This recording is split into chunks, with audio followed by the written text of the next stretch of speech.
Up next, the only Heisman Trophy winner out of the Northwest. Oregon Sports Hall of Fame inductee Terry Baker shares football from the 60s. And from a small-town Oregon high school javelin thrower to the Super Bowl, this inductee shares his wit and wisdom. Also, personal motivation thoughts from small college legend to NFL star, quarterback Neil Lomax. All next on Great Athletes, Great Oregonians.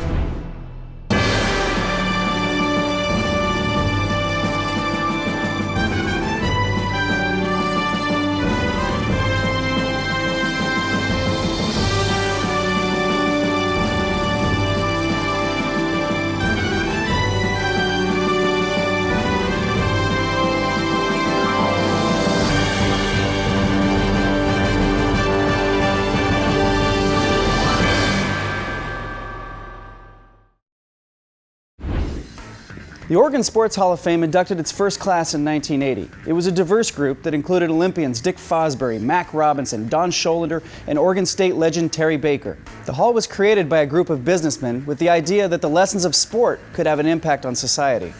Today, over 350 athletes, teams, and organizations with Oregon ties have been inducted.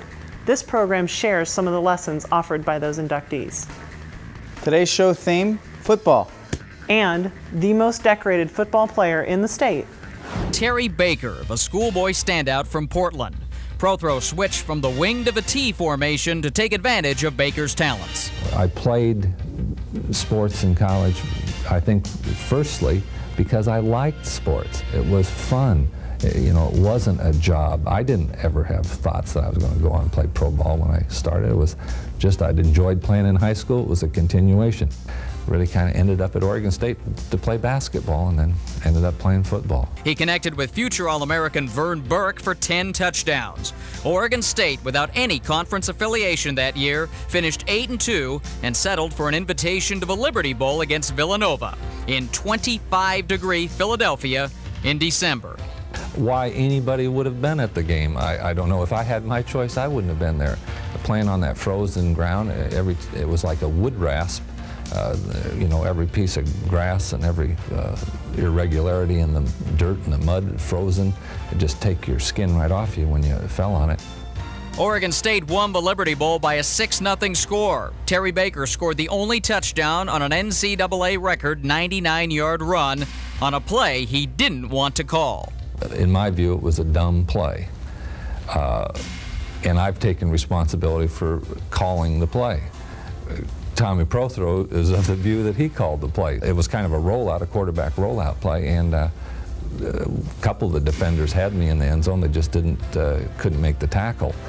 And by the time I'm past the 10-yard line, I mean, it's clear sailing. There's nobody left around. Probably the only time I was warm the whole day was after that run.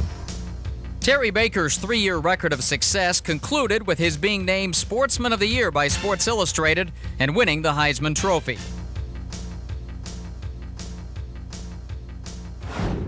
Mel Renfro made the jump from Portland's Jefferson High School to the University of Oregon to the NFL, breaking records along the way to a Hall of Fame career.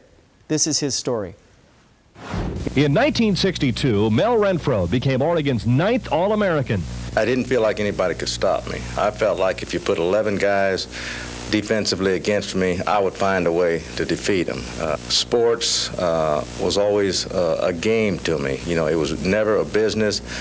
It's like sandlot football. The game that really stands out in my mind more than any other was when I played in Houston in '62 at Rice Stadium, when my grandparents and a lot of my relatives came to see the ball game. And Houston was where I was born, and I hadn't been back there in many years. And the headlines read after the game that, you know, Renfro runs Rice ragged. And actually I felt like that was probably my best performance overall in college, offensively, defensively, and you know, in the specialty area. I think Mel is the finest all-around football player that I ever coached. The 1963 team had lots of firepower, as their backfield, composed of Bob Berry, Mel Renfro, Lou Bain, and Larry Hill, was called the Firehouse Four. In that year, one of the most memorable games in Oregon history took place. Here's Nowatzki's kick. Ball is down, it's up, and it's good. Indiana takes a 1-point lead. Ball is in the Oregon 37-yard line. Here's the snap. Berry dropping back to the left side. Looks down the middle. Renfro, it's Renfro. Great one-hand catch. Renfro's got it. First down, Oregon. 18 seconds to go. Ducks at the Indiana 30. Berry rolling right. Looking down, looking into the end zone. H.D. Murphy's in the end zone. He's got it. The Ducks win. Yeah, the game was like a symphony. It just developed into that crescendo at the end and was just a great, exciting contest. The 1963 Ducks went 7-3, including a 31-14 thumping of Oregon State. Renfro was injured and could not play, but Bain, Hill, and H.D. Murphy took up the slack. Renfro was named All-American for the second time. He was by far and away the best college football player I had ever seen, and the things he could do were just unbelievable. For instance, in the huddle, I'd say, Melvin, what pattern can you get open on? And he'd say, anything you want. He would. He was great. The Ducks earned a trip to El Paso to play in the first Sun Bowl game and downed SMU 21-14. You all know Hall of Fame tight end Russ Francis, but did you also know that he set a national high school record for the javelin? That story's coming up on Great Athletes, Great Oregonians.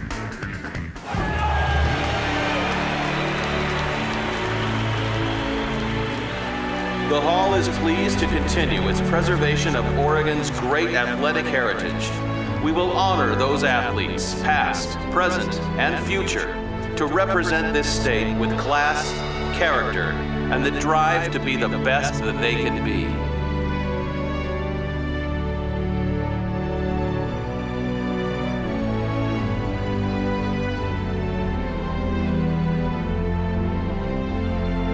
Great Athletes, Great Oregonians from the Oregon Sports Hall of Fame is sponsored by Nike and by D.A. Davidson, financial advice for the long run.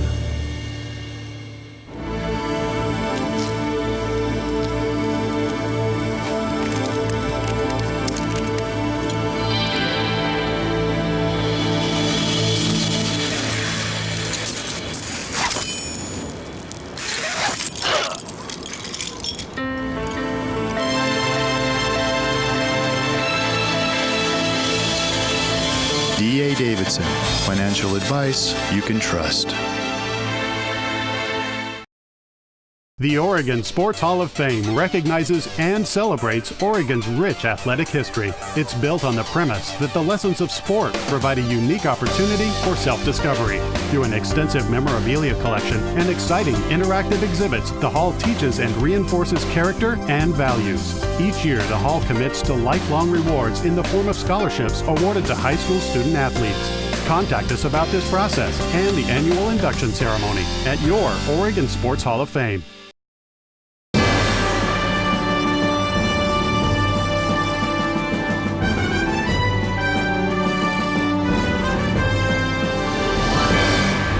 Hall of Fame tight end Russ Francis played his college ball at the University of Oregon. He played 13 seasons in the NFL, was a three-time Pro Bowler, and played a key role for the 49ers in their 1984 Super Bowl win.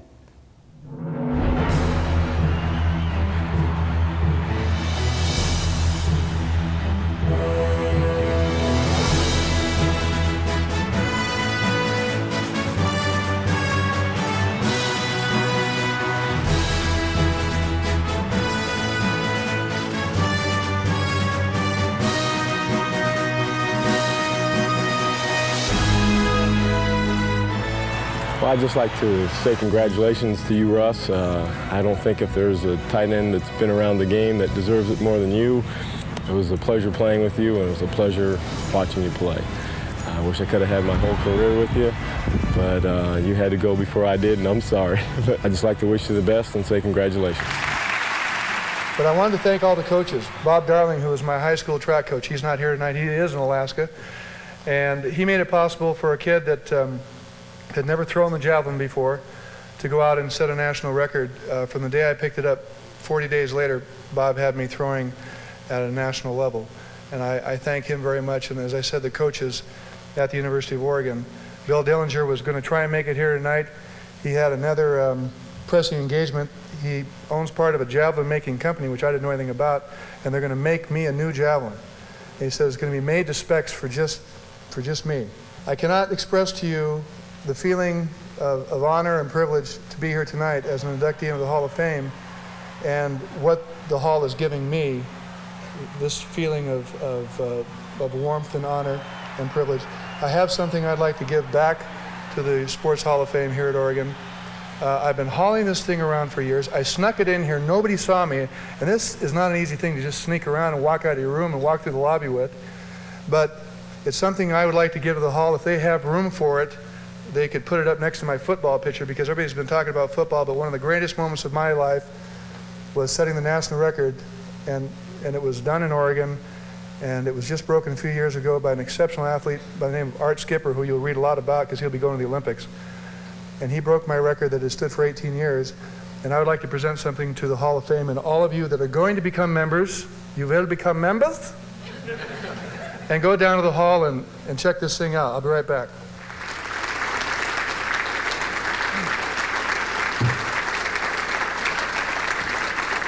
I'd like to ask Phil and Stan Link to come up and join me. Phil is already ahead of me. This is the javelin that the record was set at Pleasant Hill High School in 1971. I've been hauling it all over the country. A fellow classmate of mine came up, Leona Henderson. She's here with me tonight. She was there at the time that I broke the record. I met Mr. Rube Ross, whom you all know.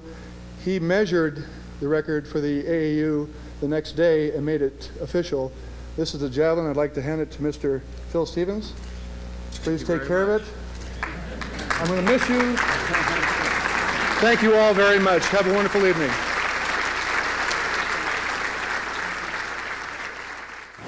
The Sports Hall of Fame is a great place to see and touch Oregon sports memories. You may know the name Ahmad Rashad, his all-pro career as a Minnesota Viking, and his current connections with TV sports. He still believes that competing with yourself helps you become the best you can be. Dave Wilcox was a linebacker at the U of O during the mid-60s. In the NFL, he was a 7-time Pro Bowler and 5-time All-League. The 1958 Rose Bowl saw Ohio State beat the Ducks 10-7. It was a rare Rose Bowl game where the losing quarterback, Jack Crabtree, was named MVP. Earlier, we shared some high points in the All-American career of Terry Baker. This is the actual Heisman Award you can see only at the Oregon Sports Hall of Fame. John? The Oregon Sports Hall of Fame has an expansive collection, everything from game balls to memorabilia to trophies, jerseys. The collection dates back to the early 1900s. We've got the game program here from the Stanford-Oregon game 1926. Also, Gary Zimmerman, 7-time NFL Pro Bowler, member of the NFL Hall of Fame. Great athletes, great Oregonians. We'll be right back.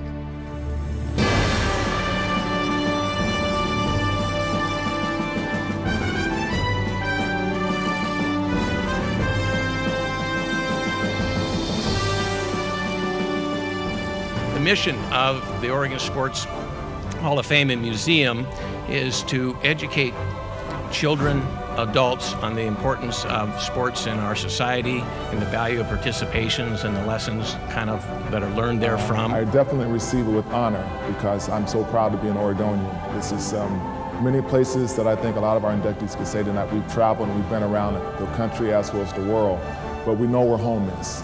I love the state of Oregon. I've been very fortunate to travel all around the world playing golf tournaments, and it's allowed me to see a lot of great places, but there is no place greater than the state of Oregon. The one thing that I've always felt is I've always felt appreciated by the fans and the community of Portland and the state of Oregon, and this honor will always be a very special one for me. Thank you. I'm proud to be a lifetime Viking. I'm very proud to be a lifetime Oregonian, and very honored and proud to be a member of the Hall of Fame. Thank you. Nice to come over to the auditorium tonight. My wife looked over at me and said, "What's with the shoes?" And I said, well, I wanted to show everybody there that you could wear Nike shoes with a business suit. And she said, "Thank God you're not president of Jockey Underwear."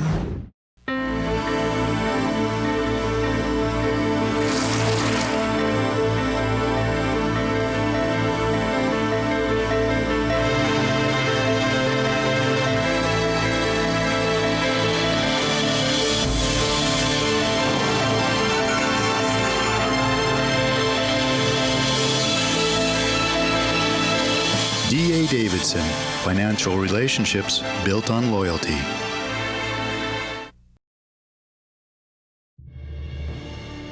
I think that overall, the basics for success are the same in all occupations or jobs. I'm talking about the basics. And those basics would be things like social development, emotional development, knowledge and understanding of rules and regulations, and an appreciation and respect for those things. Health and fitness, work ethic, a commitment to quality, and the last thing would be honesty. And I don't know any place in the educational system to where you can develop those qualities any better than in athletics. Quarterback Neil Lomax climbed the ladder of legends while playing for the Portland State Vikings in the late 70s. From fifth-string freshman to record holder, Neil held 90 NCAA records, including one game in which he threw for 7 touchdown passes in a single quarter. Here is his story. I recall back in PSU days, after spending big bucks on the recruiting process, of acquiring the rights to a big kid with big feet, a big arm, and a bright mind. Over the next 4 years, I was a much better coach, and our offensive production was greatly increased.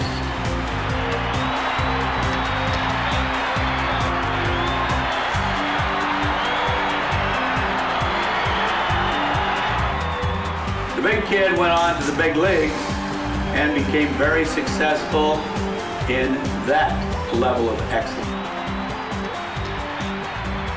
I just decided in my mind that, hey, God, you gave me a great talent of playing quarterback in this league.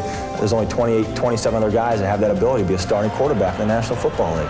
I'm going to give it the best shot. That's the attitude I had. His career ended much earlier than we all would have liked, but like Neil will do, he came back and became a strong addition, a valuable addition to the city of Portland. He's also a great family man, of which we're equally proud. A lot of thank yous. You know, it's just so easy for all of us to stand here and thank the coaches, the teammates, my parents who are here tonight, Dave and Carol who supported me, everything I did. They thought I'd definitely be a baseball player. You play in the National Football Conference Eastern Division, and you play against Lawrence Taylor twice a year. You assume certain things. You need to have a strong personal relationship with God.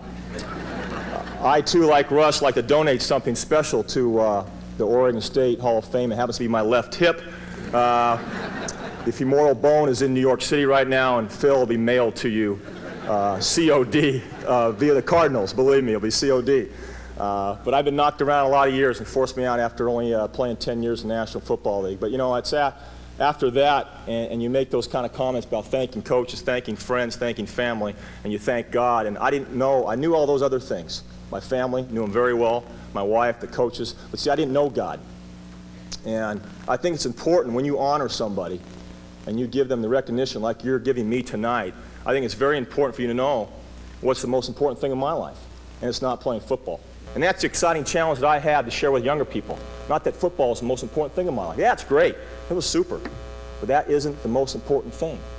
And to tell these kids that, to tell those kids out there with this award is the most important thing in my life, and it's very special to me, and it's a challenge. It's so hard. It's a lot easier to stand up here and talk about it and go out there the doors and go on the street and live it. So I ask for your prayers, not just for me, but for everybody that claims to be a godly person, a Christian. Not just to say it, but go out there and live it. I thank you so much. I thank you for giving me this award. I share it with my family. I know my mom and dad. This is a highlight of their lives, is seeing me up here getting honored by the state of Oregon. Phil, thank you for your committee for inducting me. Thank you very much. The lessons these inductees are sharing have the ability to impact all of us. High school student athletes are absorbing the lessons they see every day. With me now is Melissa Myers from Tigard High School. Welcome, Melissa. It's good to have you here. Thanks. Yeah. talking about sports, what's been the biggest highlight for you so far? My biggest highlight is this year at state when I placed second in both my events, and we also had relays get to state this year, so it was good to see our team come together and succeed. Your participation in sports has the ability to teach you life lessons too. What have you learned about yourself? One of the big things I've learned is time management. I know that I practice at 5:30 in the morning and then another one at 4 in the afternoon. So I know that I need to get things done in between, like homework, so that when I come home from practice, I can eat dinner and then sleep so that I have rest to swim again in the morning. So when we're talking about the participation in sports and the life lessons that you learn, if you look into your future, how do you think that's going to impact? Next year I'm swimming at University of Hawaii on a scholarship, and I'm planning on studying nursing. So I know that it's going to take a lot of time management to balance 2 swim practices, classes that I have, and also labs that I'm going to be having for my major. And I'm planning on swimming at Olympic trials within the next 4 years. So right here we've got a future Hall of Famer and a future Olympian. Congratulations, Melissa. Thanks for being with us. Coming up, the legs and arm behind the OSU Giant Killers.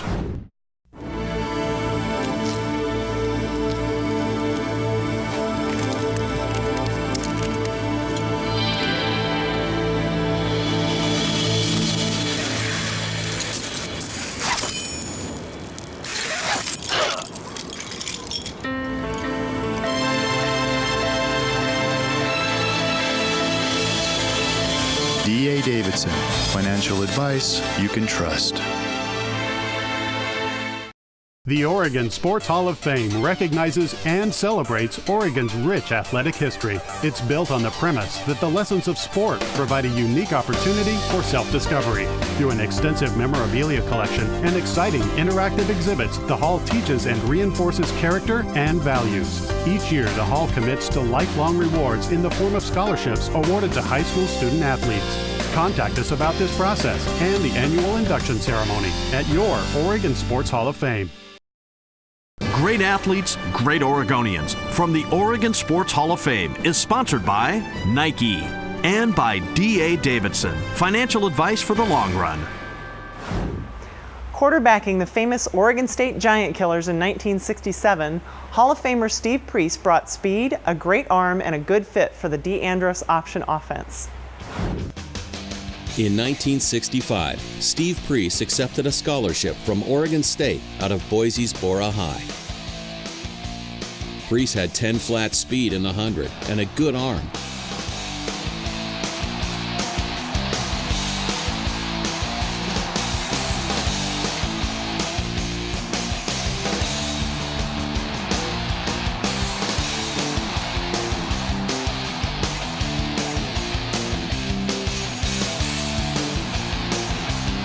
As a 2-year starter in 67 and 68, Priest compiled a 14-5-1 record as the Beavers quarterback.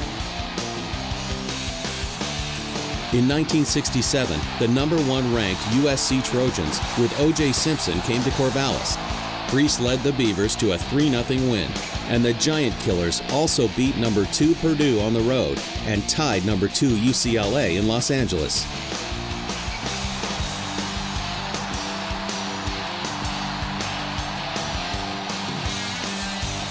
They finished the 67 season 7-2-1 with a #7 national ranking.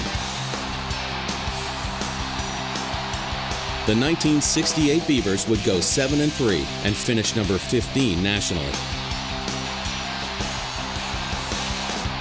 NFL teams didn't draft Priest, and he signed as a free agent with the New Orleans Saints in 1969.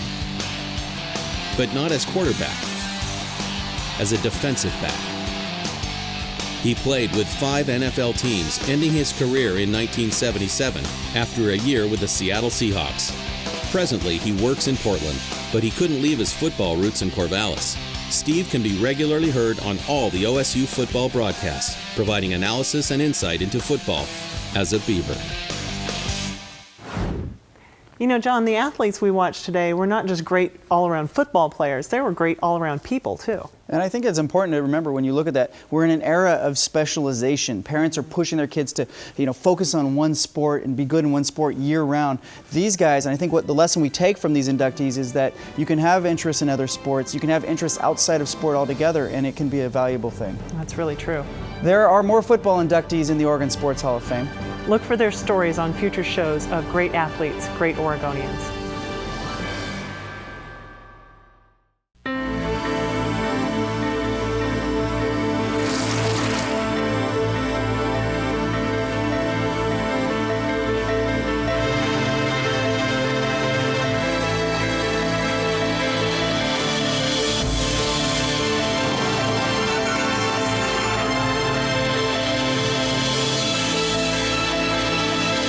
D.A. Davidson, financial relationships built on loyalty.